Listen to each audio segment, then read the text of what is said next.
possible call from 345 Park Avenue.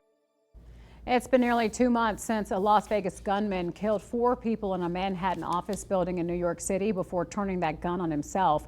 His target, the NFL headquarters inside. Now the autopsy for 27-year-old Shane Tamura reveals why. So we just received the results into the newsroom a short time ago, and it turns out that Tamura was diagnosed with CTE, a degenerative brain disease that can only be detected post-mortem. Our Will Silverstein joins us live from one of Tamura's last known residences here in the Valley and tells us more about his life and death. Yeah, Dana, what we know is that this was, as you said, one of those last known residences that he had. He had multiple places that he lived across the valley. We also know, too, that he had several run-ins with law enforcement, Las Vegas Metro, in the last month or so, releasing several of those clips of body cam footage and also 911 calls, including an incident at Red Rock Casino, a traffic stop, as well as an incident where he threatened self-harm. All of this before this tragic mass shooting in New York. CTE is a neurodegenerative disease. It fits within the family of diseases similar to Alzheimer's and related dementias. Unambiguous diagnostic evidence. That is what the New York City medical examiner says of Shane Tamura's chronic traumatic encephalopathy, or CTE, diagnosis. The 27-year-old killed 4 people and himself in a July shooting at a Manhattan office building.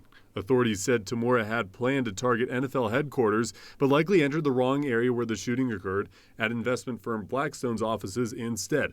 Tamura leaving a note on the scene indicating he wanted his brain examined for CTE. Dr. Brooke Conway Kleven from UNLV says you do not have to play pro football to have the disease. CTE is caused by exposure to repetitive head impacts. So typically seen in people that are athletes with substantial exposure to head impacts or military personnel. And that includes former athletes like Tamura, who played high school football in California, where NBC News notes his former teammates recall him taking and making several hits in his youth. There's a lot of reps taking place over the years, right, of just constant trauma. That is former Raiders assistant coach and current University of Florida coach Arpej Roll, who has invented a training product, the dog trainer, used to prevent repetitive head injuries by training players to use their hands, not their head, on tackles. He wants to see fewer people suffer from CTE. When I coach my pro guys, and even when I coach my college guys now, I want their families to have all of them, not just what's left. And I've seen too much of that over the years. Dr. Kleven says the disease cannot be diagnosed while those who have the disease are living. That's the problem with CTE, is many of the symptoms are very vague and can be co-pathologies or attributed to other pathologies altogether. Now, Tamura had been placed on a couple of mental health holds, emergency mental health holds in 2022, 2024, still able to purchase the components of an AR-15 rifle during that time.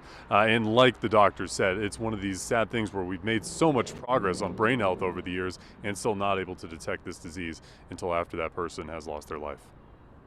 All right, such sad news that, they have to really wait for them to pass on before they can learn more about it. Thank you so much. So we did reach out to the Boston University CTE Center, one of the country's leading research programs, and they say in part it is important not to draw conclusions that CTE or any single factor was responsible for his behavior.